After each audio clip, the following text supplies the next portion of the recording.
అందరు వచ్చినట్టే గదా!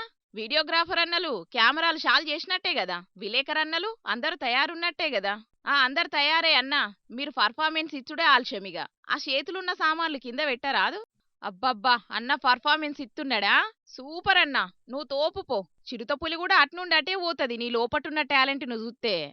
వామ్మో! గాండ్రించకే అన్నా, అడవిల జీవాలన్నీ గూడా గుబులు పడతాయి. చలికంటే ఎక్కువ నీ గాండ్రింపుకే గజగజ వణికి నిద్ర గూడా పట్టకుంటైతది గావచ్చు వాటికి.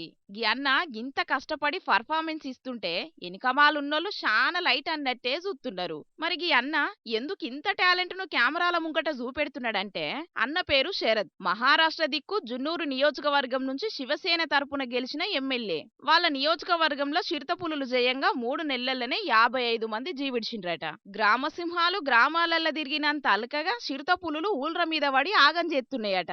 రైతులు పొలాలకు పోకుంటే ఎత్తున్నాయట. జనాలు తొవ్వల మీద తిరగకుంటే ఎత్తున్నాయట. ఇంత కథ నడుస్తున్నా పువ్వుపాటి సర్కారుకు చెవున పేను వారినట్టు కూడా అయితలేదట. ఏండ్ల సంది గోసలు పడుతున్నాం అయినా పట్టించుకుంటలేరని అసెంబ్లీయాల్ల ఈ తీవ్ర టాలెంట్ చూపెడదామని ముంగట పడ్డాడు ఎమ్మెల్యే శరదన్న. ఏషంగట్టి సభా ప్రాంగణంలో సమస్యను రక్తిగట్టిచ్చిండు. చిరుత పులులకు కొంచెం అటు ఇటుగా టాలెంట్ నంతా చూపెట్టిండు. కమలం సర్కార్ ఎంబటే సమస్యను కాకావికలం చెయ్యాలని కుతికేంత ఓంగ డిమాండ్ చేసిండు. చిరుతలను బట్టి చిరుతల ఫ్రీ విలేజ్లను చెయ్యాలని భీష్మించిండు.